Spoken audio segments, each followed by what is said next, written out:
So let's talk about Pawtuxet Village. It's this perfect spot in Rhode Island where Warwick and Cranston basically shake hands. Hey there, I'm Jess Powers. I'm your Ocean State relocation expert. Real estate is my full-time commitment, and I'm here to help you choose between the best place in Rhode Island to be able to call your next home. Now, whether you are moving from another state or whether you're just crossing the bay or looking to get out of your current rental, I can help give you the local perspective so that you can make sure you're fully informed and you can make the decisions that are right for you.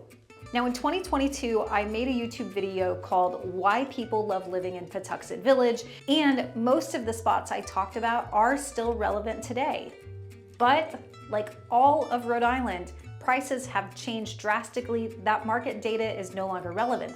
So even though our 2026 numbers are a little bit different, Pawtuxet Village and the surrounding neighborhoods are still a great place to call home. So you should check out that video. But first, I want to be able to dive in and give you some updates on what's happening in the market to give you a little bit more perspective. Now first, let's talk about the draw. The biggest draw to this area is the fact that it checks the box for walkability. So if you want a few shops that you can browse, you want a couple of great restaurants, music venue, little local bars, Pawtuxet Village has all of that. It's also got some great waterfront and a couple of parks, so it's really no wonder that people just truly love it. Now, Pawtuxet Village itself is actually small. It's centered right in the middle of Cranston and Warwick, as in literally, half is made up of Cranston and the other half is Warwick.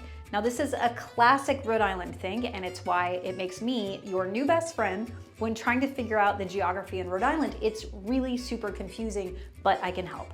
So let's chat a little bit about the Cranston side versus the Warwick side. So Edgewood is the neighborhood of Cranston that is to the north. Now I've got an entire video dedicated to this neighborhood that you should check out. Now Gaspee Point and Pilgrim Park are the two Warwick neighborhoods that are just to the south bordering Pawtuxet Village. So Edgewood has the historic district. There are lots of Queen Anne Victorian style homes. You've got wraparound porches, really idyllic yards, carriage houses, big giant trees, the whole 9 yards. The prices in Edgewood, they range from the high 500s well into 800 and more. You can even have over $1 million homes, especially when you've got a water view. That's gonna come with a bump in the price, but hey, you basically live in a vacation home, so that is a great way to invest in yourself. Now on the Warwick side, that side of town is going to offer much more of the same. You've got the walkability, you've got the access to the village life, but you have less water, you've got more of a neighborhood feel, and you've also got a different tax rate. So this part of town is where you're gonna find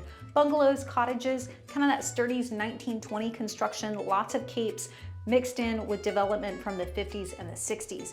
Now there are a few condo developments that are on the Warwick side as well that overlook the river. Now Warwick prices are going to be closer to the state median, with some in the mid 400s and up. Of course, as you get closer to the village, so this means there is still opportunities for first-time homebuyers in this area, especially those who prioritize walkability. Now, you may be looking at a smaller home, but if location beats size, then let's chat more in depth about this area for you.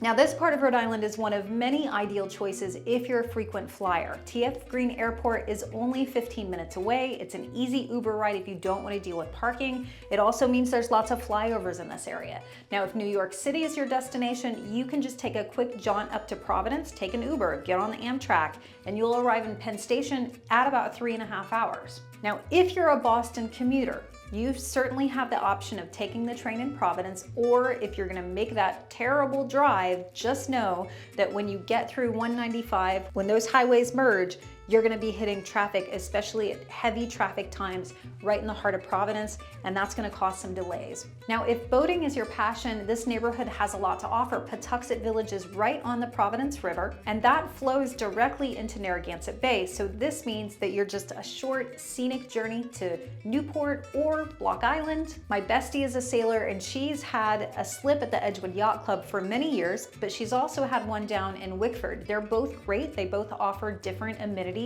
The Edgewood Yacht Club is wonderful, and it's more of a convenient for her since she actually lives right in Edgewood. Now, I do have a video on Wickford. It's this beautiful, small, top-rated historic town that's located in North Kingstown. So like pretty much all of Rhode Island, we have limited inventory because we just don't have a lot of room to build new housing. So that means we've seen prices more than double since 2019. And high demand areas like Pawtuxet Village, they tend to be areas that feature walkability. So you've got to plan accordingly when you're weighing your wants and your needs of your lifestyle with your actual budget. Now, I can help you to hone in on the areas that will work best for you. We just have to connect. So if you're looking for charm, you want walkability, you want water access in Rhode Island, then I hope this video helps you to understand that Pawtuxet Village is one of those areas that you should definitely check out. My name's Jess Powers. I'm always here to help. Send me a message. Let's connect.